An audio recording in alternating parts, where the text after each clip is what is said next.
Convidamos para presidirem a segunda conferência do dia a excelentíssima desembargadora Lília Leonor Abreu, que já se encontra à mesa, e a excelentíssima juíza Karen Correia de Negreiros Becker. Convido para compor a mesa e proferir a conferência com o tema O Juiz e a Instituição Judiciária, excelentíssima juíza Andréia Maciel Pachá.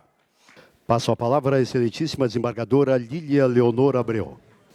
É com prazer que tomo assento nessa mesa, na condição de presidente, e é nessa condição que eu saúdo a doutora desembargadora, diretora da Escola Judicial, doutora Marileda Megliorini, responsável pela organização e pelo sucesso do evento, e na pessoa de quem cumprimento os juízes do Tribunal Regional do Trabalho, que, na verdade, são o público-alvo desse evento.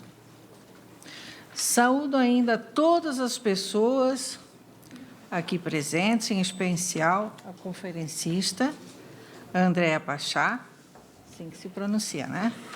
Que, apesar das inúmeras atribuições como juíza da Vara da Família e agora como inspiradora da série Segredos de Justiça, interpretada por Glória Pires na Rede Globo, ainda encontrou tempo para falar sobre o juiz e as instituições judiciárias para todas nós. Nossos agradecimentos, juiz Andréia.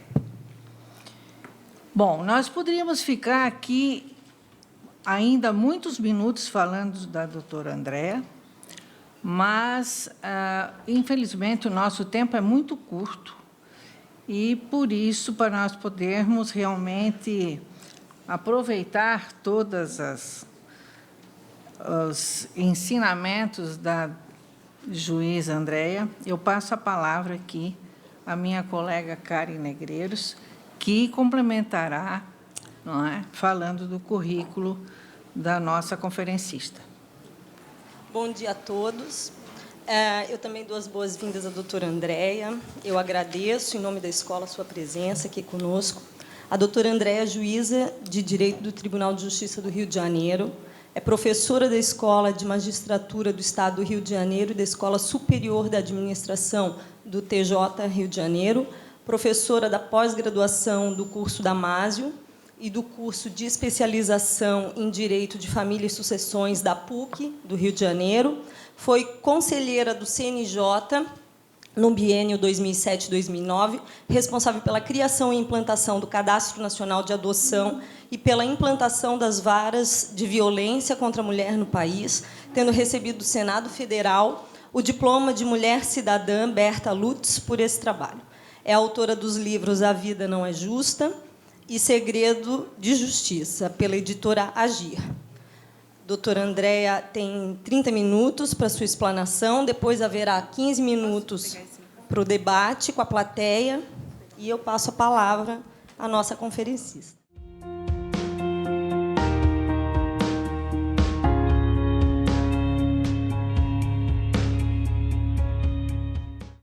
Bom dia a todos e a todas. Eu quero dizer que é uma alegria muito grande poder voltar a Santa Catarina. E toda vez que o Lúcio me convida para qualquer coisa, eu aceito sem nem saber o que é. E fico sempre mais feliz ainda depois que eu constato que ele só me convida para coisa boa. Então, esse encontro já estava marcado há muito tempo. E quem me conhece, os que não me conhecem vão saber agora que eu só não sou juíza do trabalho porque a vida seguiu para outro rumo, mas durante toda... A vida não é justa, mas durante toda a minha vida profissional e toda a minha atuação associativa, eu sempre tive muito vínculo e muito afeto pelos colegas da Justiça do Trabalho e reconheço a importância do trabalho que se faz na afirmação daqueles que mais precisam da nossa atuação em prol da igualdade, que é meramente formal, infelizmente, e sabemos o quanto falta para que a igualdade normativa se transforme em realidade. Então, Lúcia, eu te agradeço de coração o convite, quero dizer que eu me sinto em casa aqui. E com mais alegria por ter conhecido a Mari, que me recebeu tão carinhosamente, e numa mesa com mulheres poderosas, né, já que a gente está falando de afirmação e de mulheres. Karen e Lilian, muito obrigada pelo carinho com que vocês me apresentaram. E, quando eu ouvi a apresentação dizendo que eu ia fazer uma conferência, eu já fiquei meio tensa, porque, se tem alguma coisa que eu não sei fazer na vida, é conferência. A minha trajetória, é importante que vocês saibam do lugar que eu falo. Eu sou juíza há 22 anos, mas a minha experiência profissional antes da magistratura, quer dizer, advoguei por um período e depois tive uma atividade voltada para o cinema e para o teatro, porque eu trabalhei com roteiro de cinema durante algum tempo e depois tive uma produtora de teatro. Então, a minha vida sempre teve imbricada com atividade cultural e tudo isso, né, a cultura, a arte, o afeto e a justiça, nada mais são do que saberes da mesma raiz de humanidade, e talvez por isso esses saberes todos se encontrem na nossa atividade, no nosso cotidiano. Então, embora nós não saibamos, beber dessa fonte da arte, da cultura, nos faz mais humanos e mais intensos na hora do exercício da jurisdição.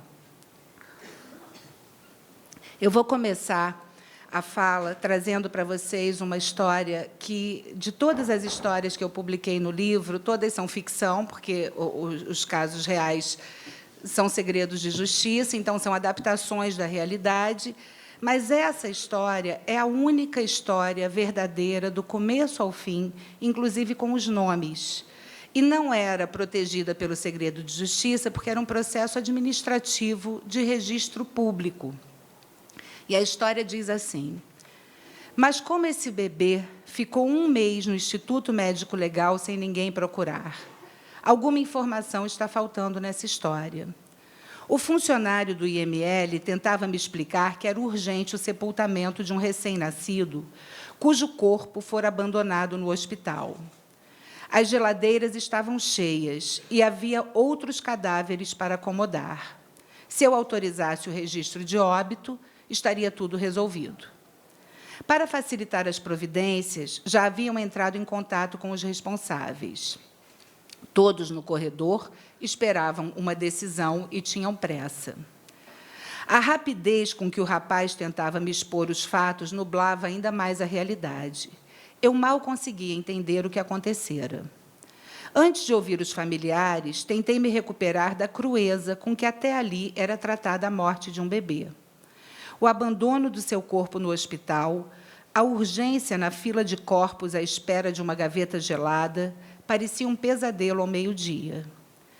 Sempre tive um olhar superlativo para enxergar o cotidiano. Comprar pão, abastecer carro, andar de táxi, tudo se transformava em história diante de uma retina viciada em romancear a realidade. Para mim, o que parecia banal para o resto do mundo era um fenômeno único. E a realidade insistia em se mostrar ampliada. O que me aguardava ali, no entanto, era mais do que meus superlativos diante do real, era concreto e assustador. Não havia um processo para julgar, apenas um pedido administrativo. Sem qualquer formalidade especial, entraram os 3 no meu gabinete. A avó do bebê, acompanhando a filha Andressa, que parira aos 15 anos de idade, e, ao lado delas, o pai da criança, um jovem de 21 anos. A avó foi falando: eu nem sabia que essa menina embuchou, moça. Ela morava com o pai. Foram me buscar no trabalho e eu não posso demorar aqui, não. Há 3 anos sem contato com a própria filha, não esboçava qualquer reação, quer de tristeza, quer de carinho ou responsabilidade. Não escondia que ter que se apresentar no meio do dia para resolver um problema que não era seu a aborrecia profundamente. Custara encontrar um bom trabalho. Além do que, já tinha passado tanto tempo que nem sabia por que não enterraram logo o corpinho e pronto. Eu também soube dessa criança há pouco tempo, doutora. O pai disse que já tinha outro filho. Assumiria esse também se tivesse conhecimento da gestação. Andressa não contou nada, ele não percebeu. Ele a achou um pouco gordinha. Ela inventou um nó nas tripas e ele acreditou. Ficaram sem se ver uns 15 dias e era normal isso acontecer. O pai dela não sabia do namoro escondido, só ficara sabendo do nascimento junto com a notícia da morte no hospital. Claro que eu fiquei puto, mas não podia fazer nada, ele já estava mortinho. A história oficial veio da boca de Andressa. Ela evitava cruzar o olhar com quaisquer outros olhos, como em transe, e sem qualquer emoção na voz, começou. Meu pai trabalha de noite. Quando eu saio para o colégio, ele está dormindo. A gente nunca se vê. Eu achava que tinha um bebê porque as regras não vinham. Não falei com ninguém porque fiquei com vergonha. Numa noite, eu acordei com dor de barriga, fui no banheiro e começou a sair aquilo tudo de dentro de mim. Eu segurei o neném todo sujo, coloquei numa sacola de plástico e corri na casa da minha vizinha. Senti uma ânsia de vômito. A respiração acelerava na medida em que ela continuava. Nem a avó, nem o pai pareciam se comover com a história, como se não tivessem qualquer participação naquele enredo. E ela prosseguiu. Lá na minha vizinha, ela cortou o cordão. Eu não lembro se ele ainda chorou, mas, quando ela segurou, ele estava roxinho. Eu pedi, pelo amor de Deus, para ela não ligar para o meu pai, e ela chamou meu namorado. A gente foi para o hospital, fiquei lá uns dias, meu pai não apareceu. Depois me mandaram para casa e nem falaram nada de enterro. Eu achei que tinham jogado fora e pronto. Agora é que me ligaram para dizer que tem que tirar o bebê de lá. Segurando as lágrimas que brotavam dos meus olhos, eu tentava estabelecer um vínculo de alma com aqueles interlocutores. Buscava respostas na miséria, na precariedade do acesso aos direitos, em algum fenômeno social que aplacasse a dor que eu sentia como espectadora daquela tragédia contemporânea. Nada fazia sentido. Não eram desprovidos das necessidades básicas. Aliás, me impressionou o cuidado com que Andressa e o namorado se vestiam. Provavelmente, as roupas de marca eram piratas. Ele usava um piercing no nariz, ela no umbigo, acessórios da moda, opções encontradas no comércio informal que indicavam a preocupação com a imagem. Contavam as histórias como se não tivessem participado delas, pareciam refratários ao sofrimento, alheios à dor fulminante da perda de um filho naquelas condições. Liberar o corpo e autorizar o sepultamento soava como um ritual burocrático, desnecessário, imposto como castigo para um crime que eles nem sequer sonhavam ter praticado. Autorizei o registro do óbito. Antes, porém, o registro do nascimento. O bebê nascera vivo e era obrigatória a certidão. As manifestações mais pungentes do casal aconteceram nesse momento. O pai queria que o filho se chamasse Kaique, com C. A mãe queria Kaique, com K. E eu, perplexa com P e assustada com A, só queria acabar imediatamente com aquele ritual macabro que tomou conta da minha sala. Quando fui assinar o documento, tremi ao me deparar com o nome do pai do bebê. Aquele jovem rapaz à minha frente se chamava Édipo. Ele odiava o nome escolhido pela avó por causa de um personagem de telenovela. Não dá para mudar logo isso aí, não, doutora? Contei para eles, então, quem foi Édipo. Enquanto a tragédia ia sendo narrada, os olhares dos três, vidrados, curiosos, pela primeira vez me deixaram perceber algum vislumbre de humanidade. As reações com o assassinato de Laio, as previsões do oráculo, a infalibilidade de Tirésias, o amor interdito por Jocasta, eram sentimentos verdadeiros, nítidos, transparentes, manifestações sinceras de medo, indignação, tristeza e dor. Caraca, o maluco matou o pai sem saber e comeu a mãe? Foi a síntese que o Édipo contemporâneo encontrou para aquela tragédia. Pense bem antes de querer mudar seu nome, rapaz. Édipo era um rei justo e bom. Deixaram o fórum para enterrar o filho. A vida concreta não lhes permitia lágrimas ou tragédias. Sofrer ou se emocionar só na ficção. Cancelei as demais audiências do dia. Parecia ter sido atropelada por um trator. Já em casa, liguei para o Alcione Araújo, um amigo querido, escritor, filósofo, que me socorria na compreensão da condição humana. Não conseguimos escrever com clareza aquela história. Velamos em silêncio o filho de Édipo. Eu trouxe essa história para cá porque, durante 15 anos, eu fui juíza numa vara de família, e eu sou juíza há 22 anos. E, de alguma forma, ao longo desse período, eu consegui observar, do meu lugar, as transformações que a sociedade vinha experimentando ao longo dessas décadas. E, quando esse caso chegou à minha frente para julgamento, eu percebi que o mundo havia mudado de uma maneira irreversível. Irreversível. Então, a percepção de que o mundo não era mais o que costumava ser foi o que aconteceu de uma forma muito concreta. E ali eu percebi como, cada dia, era mais difícil ser juiz na contemporaneidade. Nós fomos formados, nós, quem tem mais ou menos o meu tempo de magistratura, aqui chegou Rodrigo Colasso, nosso presidente lá da RMB. Rodrigo é desse tempo que o mundo era plano e que nós estudávamos a nossa realidade como se vivêssemos na Roma de Caio e de Tício. Só que Caio e Tício não moram mais aqui há muito tempo. E nós continuamos exercendo a jurisdição como se o mundo fosse fechado em Roma de Caio e Tício. Cada vez que eu converso com os colegas e que eu percebo a falta de atenção para as transformações que se impõem no mundo, eu fico assustada com o grau de autismo que nós conseguimos desenvolver e não enxergar o que acontece e o que tem se transformado de uma forma inexorável na sociedade. Se já era difícil ser juiz depois da Constituição de 88, mais difícil ainda ficou depois da queda do Muro de Berlim, que nós tivemos que equacionar durante essa década quase inteira que tipo de justiça nós pretendíamos para esse país. Se era uma justiça que prestigiava a hegemonia econômica, que foi vitoriosa no mundo, ou se era uma justiça que afirmava os direitos e as garantias que se encontravam na Constituição e que, a cada dia, batiam com mais força à nossa porta.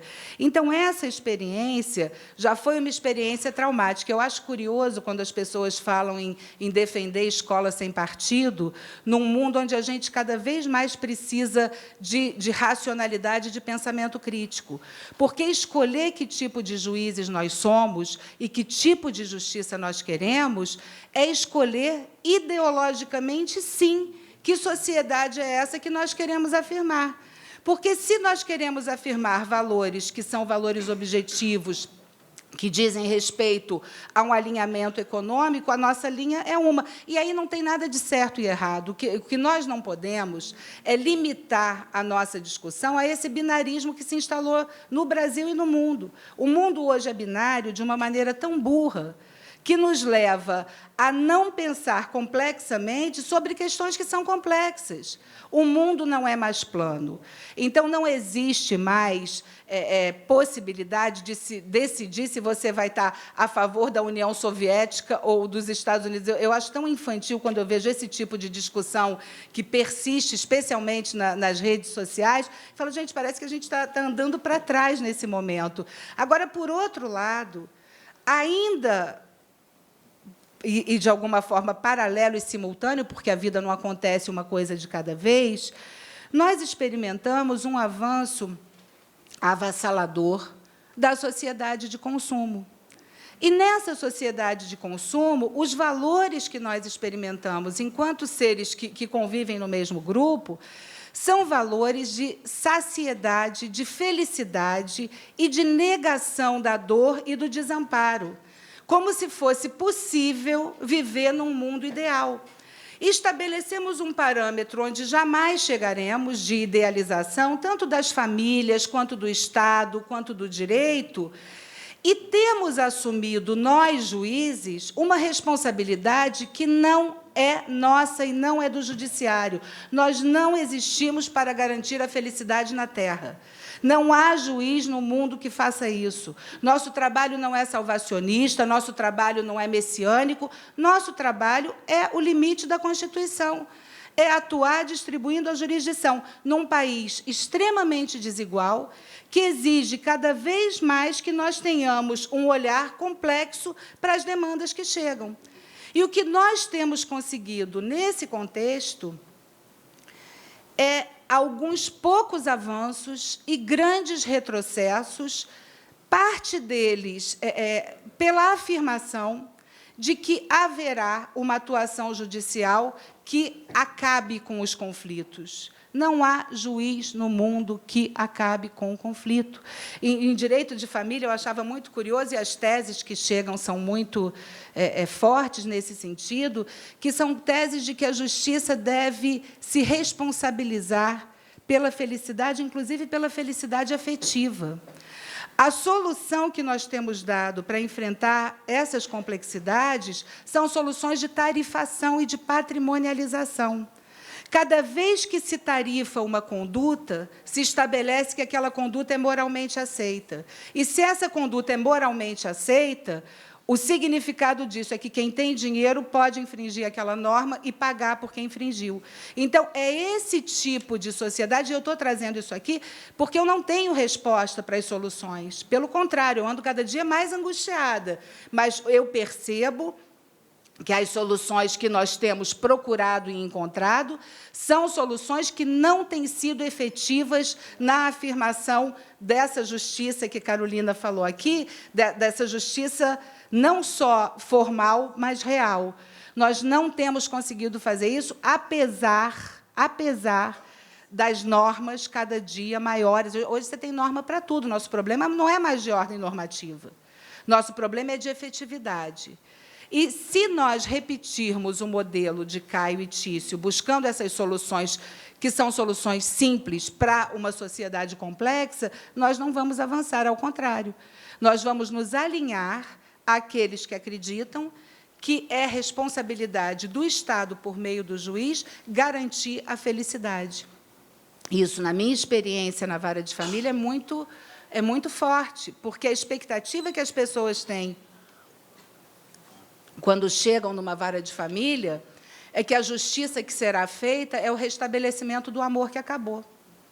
Porque ninguém casa nessa sociedade que culturalmente é desenhada para tocar música na hora do primeiro beijo, para ter café na cama todo dia, para todo mundo ser feliz e apaixonado até que a morte nos separe. Na hora que o amor acaba, ninguém está preparado para isso. Então, alguém tem que resolver esse desamparo.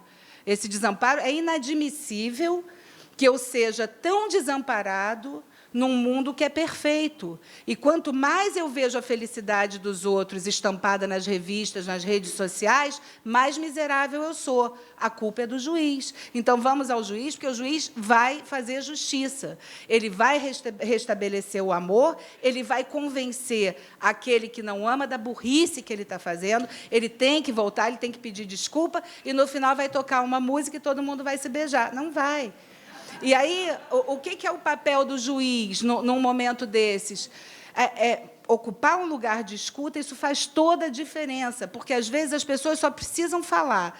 E juiz não é terapeuta, vamos combinar que a gente não tem formação para isso. E nem é conselheiro matrimonial. Você ocupa um lugar do Estado. E, se você esclarece qual é o limite da tua atuação, as pessoas não saem de lá felizes, mas elas podem compreender que a felicidade e a infelicidade são lados da mesma moeda, porque ninguém é feliz o tempo todo e ninguém é infeliz o tempo todo.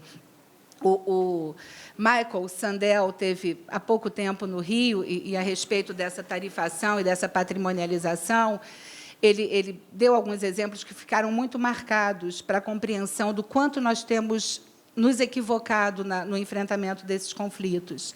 Ele disse que, numa escola em Nova York, as crianças ficavam depois da aula, e isso onerava a escola, porque tinha que deixar funcionário, luz acesa, estacionamento, e se estabeleceu que quem deixasse filho depois do horário pagaria um valor de multa.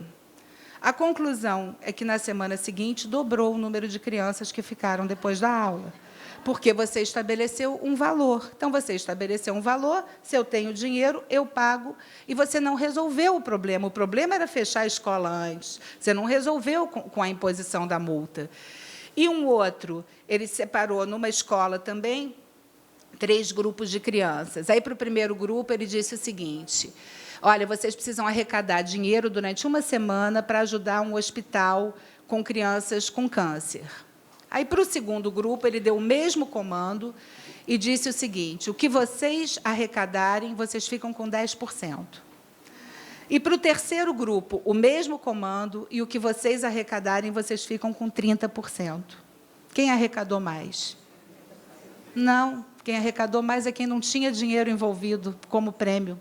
Isso é surpreendente e isso é revelador, porque nós somos precários, contraditórios, errantes, complexos, mas nós somos solidários.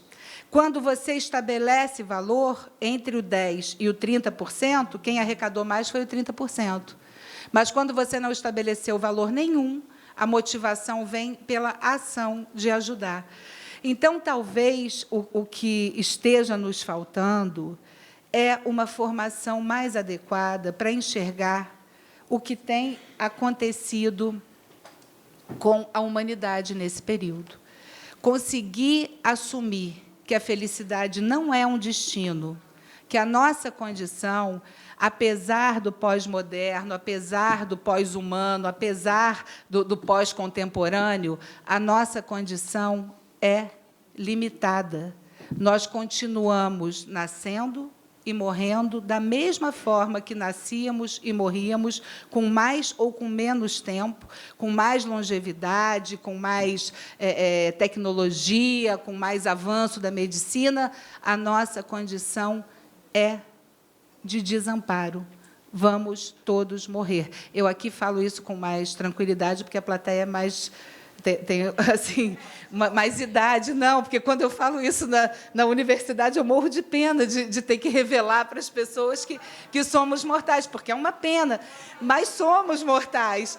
E assim, é impossível idealizar uma justiça que não seja uma justiça compatível com a nossa condição humana. A justiça que nós teremos é a justiça possível, estabelecer modelos nos quais nós jamais chegaremos perto, além de uma grande frustração, amplia o conflito, porque a expectativa é sempre maior do que a solução. Não é possível também entender que nós somos uma casta diferente do resto da sociedade.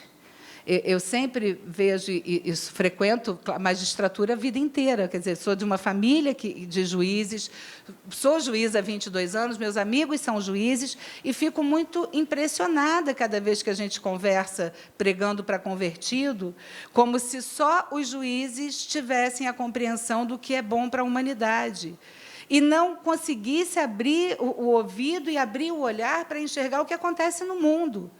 Nós somos, sim, uma casta, no sentido de ser olhado pela sociedade assim, uma casta privilegiada, uma casta que presta mal um serviço, uma casta que não consegue responder para a sociedade o que a sociedade espera da gente. E como é que nós temos lidado com isso? Ao invés de ampliar o nosso poder de comunicação e tentar interagir com o tecido social, nós nos comportamos de uma forma estrategicamente defendida, como se estivéssemos sendo injustamente atacados pelo resto da humanidade. Então, assim, se tem uma hora que todo mundo está falando mal da gente e a gente não consegue assimilar e digerir, e pensar, e refletir, e interagir, e devolver, tem alguma coisa errada com a forma com que a gente tem lidado com esse tipo de crítica. A gente, quando vai a um hospital e é mal atendido, a gente sai do hospital aos urros, porque você chega lá, você quer ser atendido. Na hora, você tem um plano de saúde, e aí o médico que recebe a crítica fica indignado. Mas eu não vejo essa reação tão forte em outras profissões quanto eu vejo na magistratura. Isso me assusta, porque, assim, gente, não é possível a gente imaginar que nós não façamos parte desse tecido social. Então, tudo isso que acontece na sociedade, essa sociedade de consumo, essa sociedade da saciedade, da felicidade, é claro que impacta na nossa profissão, porque nós somos juízes, porque nós fazemos um concurso público. Vai fazer um concurso público, faz uma prova, vira juiz, e não rompe com toda a formação que teve durante a vida toda nessa mesma sociedade que nós enxergamos como doente, como necessitada de um fortalecimento na igualdade e na humanidade. Então, quando a gente ocupa um espaço de poder e consegue não fechar os olhos para essa interação que é necessária, a gente consegue avançar. E acho que a nossa legitimidade deriva do quanto a gente tem compreensão da sociedade onde nós atuamos e onde nós exercemos a jurisdição. Então, eu tenho muito orgulho da profissão que eu escolhi e tenho muita clareza da possibilidade da gente transformar a sociedade de uma forma mais ética, de uma forma mais humana, porque a justiça é humana. Quem não gosta de gente não pode ser juiz, pode escolher outra profissão, mas não pode ser juiz. Então, tem que gostar de gente, né? E já que, e aqui vou terminar, e já que a gente começou falando de Édipo, e a história que eu trouxe é uma história de Édipo, eu queria terminar fazendo um apelo aos colegas para que nós enfrentemos a nossa tragédia e, como Édipo, que nós não desistamos de buscar nossa identidade. A gente saber mais, ouvir mais e se conhecer mais, seguramente é uma ferramenta de fortalecimento. Então, eram essas as minhas angústias assim que eu queria dividir com vocês e agradecer mais uma vez a oportunidade de vir aqui bater esse papo e conversar. Obrigada.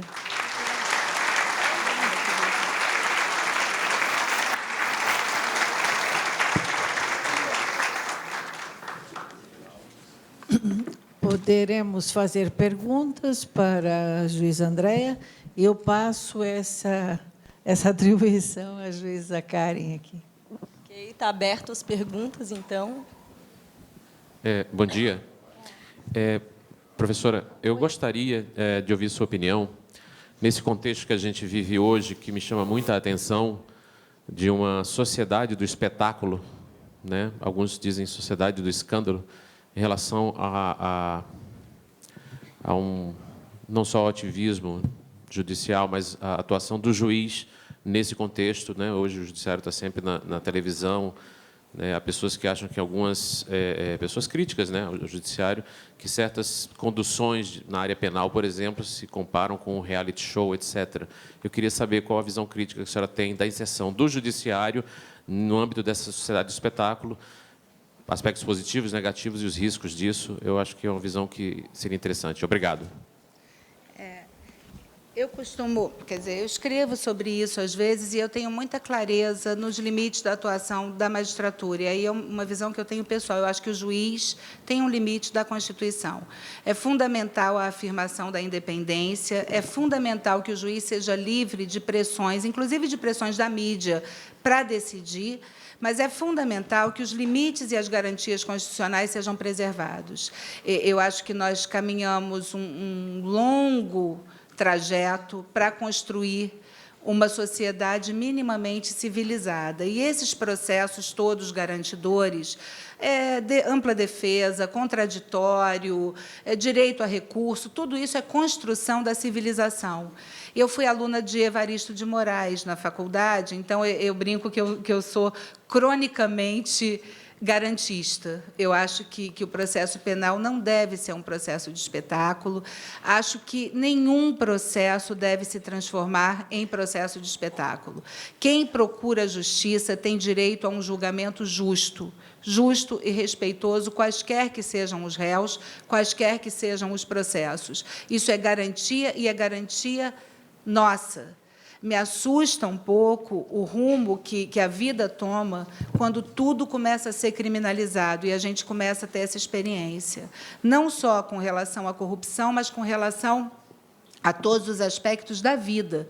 A nossa solução, além da tarifação, é a prisão. Toda vez que a gente pensa em alguma proposta para solucionar um problema, assim, vai prender, vamos aumentar a pena, vamos aumentar a prisão, vamos aumentar a multa, e não tem funcionado. Então, eu acho que a gente tem que ter respeito, e juiz, na condução de um processo, é garantidor dessas normas. Eu acho que isso é constitucional.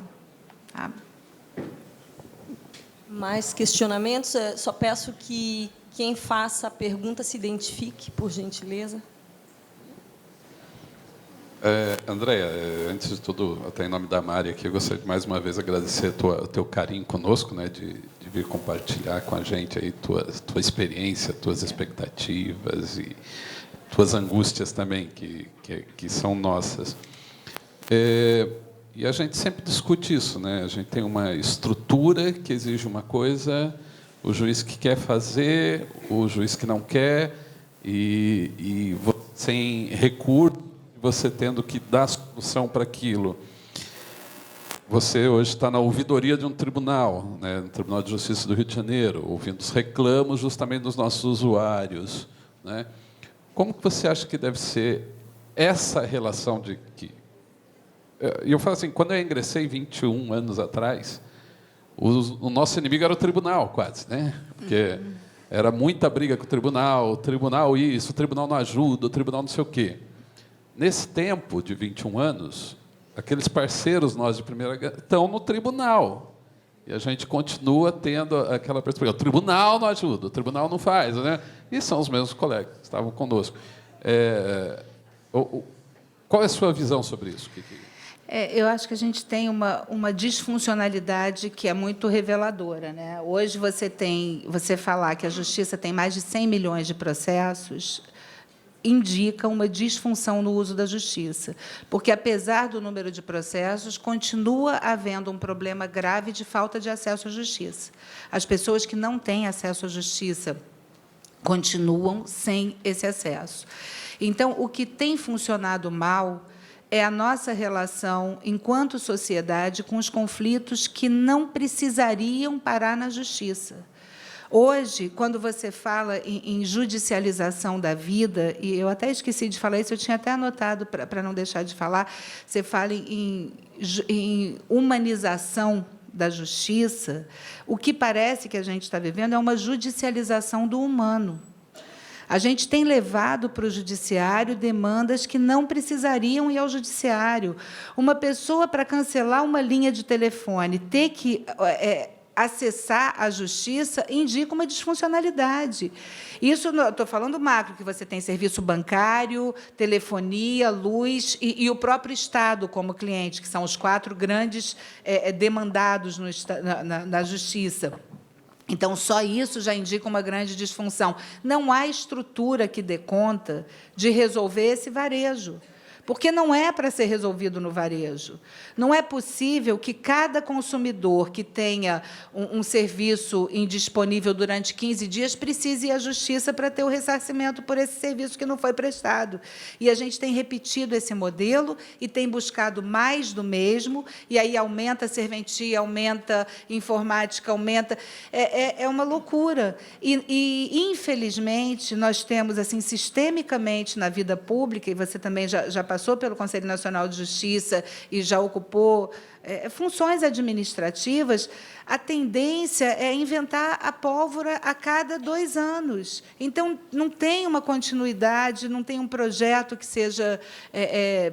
A informática, como é que pode você ter, em todos os tribunais até agora, tudo que já se gastou em informática, e você não ter um sistema que se comunique com todo mundo? Então, a dificuldade parece que é na falta de continuidade administrativa, e isso é sistêmico. Como é que você resolve isso no varejo? Eu realmente não sei como resolver no varejo. O que eu acho é que a Justiça está sendo usada desnecessariamente para questões que podem ser resolvidas pela própria sociedade. Quando a gente vê assim, começou agora mediação. Outro dia eu até brinquei lá com os mediadores, a gente tem mais formação de mediador do que mediação para fazer. E também não é possível você imaginar, isso faz parte dessa judicialização do humano. Você imaginar que você vai poupar as pessoas dos sofrimentos da vida. A vida começa com uma tragédia, um irmão matando um outro. Lá atrás, Adão, Eva, Caim e Abel, um mata o outro. Então, como é que você vai fazer uma cartilha para dizer que o filho tem que viver com a mãe e o pai, as famílias têm que ser perfeitas? Esse mundo ideal tem atrapalhado a nossa experiência humana. Vai para a terapia, sabe? Desculpa, eu tenho uma visão muito pragmática disso. Eu acho que não é na justiça que você resolve questões que têm que ser resolvidas no cotidiano. E a justiça tem sido demandada. Nas varas de família, é inacreditável os pedidos que têm chegado à justiça. Tem processo que querem que o juiz escolha em que colégio o filho vai estudar. Tem briga no parquinho da escola, aí uma criança diz para outra: eu vou te processar, meu pai vai te processar, a professora brigando. Então, assim, claro que isso é disfuncional.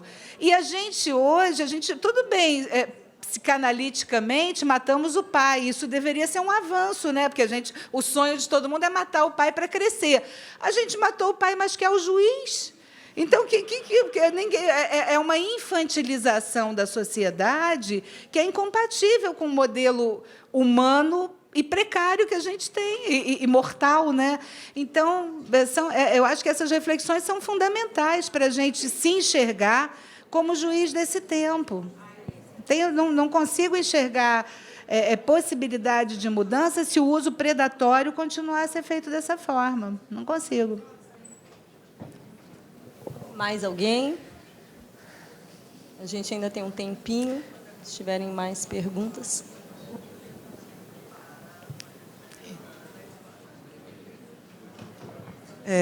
Meu nome é Desirê, sou juíza em Blumenau. Gostaria de cumprimentar Obrigada. a colega Andréa Pachá. Sempre muito importante, uma reflexão crítica sobre o papel do judiciário. Concordo totalmente com a senhora, que acho que, não raro, o judiciário fica se encastelando, como também a desembargadora Ana Carolina tinha falado já também antes, em procedimentos que não são procedimentos mais adequados nem apropriados. E eu gostaria de lhe narrar para o nosso século. São procedimentos inadequados, procedimentos já foram adequados para uma outra realidade, mudou muito, mesmo nos últimos 20 anos. E eu gostaria de lhe dizer que eu tenho enfrentado, mesmo na Justiça do Trabalho, exatamente o que a senhora tem enfrentado. Por exemplo, as partes querem que seus desejos sejam atendidos. E eles, não raro, não correspondem a uma realidade de dano efetivo, nem dano moral efetivo. Existe uma tolerância zero, às vezes, das pessoas umas com as outras. Por exemplo, às vezes o empregador está estourado, estourado, eu digo assim, às vezes nervoso, em função de metas, ou aí se excede um pouco com a outra pessoa, tudo é motivo para, eventualmente, um dano moral. E eu gostaria de perguntar para a senhora: será que nós temos uma solução? É como a senhora colocou, as pessoas querem que o judiciário assegure os desejos e as vontades dela. Então, como que nós poderíamos... óbvio, às vezes eu sou meio dura, eu falo: mas isso é coisa pouca, isso não deveria estar aqui. O moço escorregou, caiu e bateu o traseiro. Não, realmente ele deveria ter colocado algum anti-escorregador aí nessa escada. O senhor fica, então, intimado para tomar providência para colocar um escorregador. E aí a parte contrária: cadê meus danos morais? Mas, assim, mas o que aconteceu com o senhor? Eu caí e doeu, o meu traseiro ficou doendo uns 2 ou 3 dias, digamos assim. Então, quer dizer, esse ajuste eu acho que a gente vai fazer, porque a gente também teve um outro lado do pêndulo, que durante anos as pessoas morriam e ninguém recebia indenização. Sim, agora sim. Eu lembro, eu me formei antes da Constituição, eu sou do século passado, eu sou uma juíza do século passado, mas eu me formei antes da Constituição. E quando eu advogava em responsabilidade civil, não se pagava dano moral. Então, assim, alguns desembargadores não acolhiam a tese de dano moral, porque dano moral não era quantificável. E aí, o desembargador Barbosa Moreira, na época, foi inédita essa decisão dele, ele, usando a lei de telecomunicações, usando por analogia, estabeleceu que a morte de um filho valia 100 salários mínimos. Isso foi um avanço jurisprudencial, porque o que a jurisprudência dizia é que uma família pobre que perde um filho, ao invés de prejuízo, tem lucro, porque deixa de gastar. Isso tem em acórdão, se vocês publicarem. Então, assim, a gente está, sob a perspectiva histórica, o Joel Rufino era um historiador que eu adorava, e ele foi diretor de cultura lá do tribunal, ele dizia sempre assim, Andréia, toda vez que você estiver muito angustiada, pensa sob a perspectiva histórica. E, sob a perspectiva histórica, é inegável que nós temos avançado. Então, é com esperança que eu penso sob a perspectiva histórica. Tá bom? Mais alguém? O nosso tempo está esgotado. Eu passo a palavra à doutora Lília. Sim, nós gostaríamos de ficar horas aqui. Eu dando uma até de advogado do diabo aqui, eu acho que, na verdade, as pessoas procuram, para tudo, a justiça, porque a nossa justiça, por enquanto, tem muita credibilidade. Então, eu acho que ainda é um dos pilares aqui da democracia brasileira, e por isso que as pessoas querem a chancela do juiz. Ele não quer fazer um acordo em que não haja essa chancela do juiz. Então, eu acho que é uma coisa que devemos pensar, porque, na verdade, estamos com cada vez mais processos. Não sei se adianta ter mais juízes, mais equipamentos, mais prédios, se não mudar essa mentalidade. Agora, de outra forma, a gente fica satisfeita, porque, na verdade, se trata de credibilidade. Acho que é isso. Então, quanto mais simples a pessoa, mais ela acredita na justiça. Bom, então, nós vamos encerrar por hoje, né? Obrigada. Gostaria que a doutora Andréia retornasse, muitas vezes, a Santa Catarina. Inclusive, o tempo hoje a homenageou com um lindo dia de sol, que estamos uma semana com vento e chuva. A homenagem foi para o ministro Barroso, que já chegou ali, está esperando para entrar, o sol veio por causa dele. Também. E eu, então, estou encerrando aqui essa nossa palestra, e agradecendo, a doutora Andréia, mais uma vez, pela sua disponibilidade, e vou entregar aqui essa... Obrigada, querida.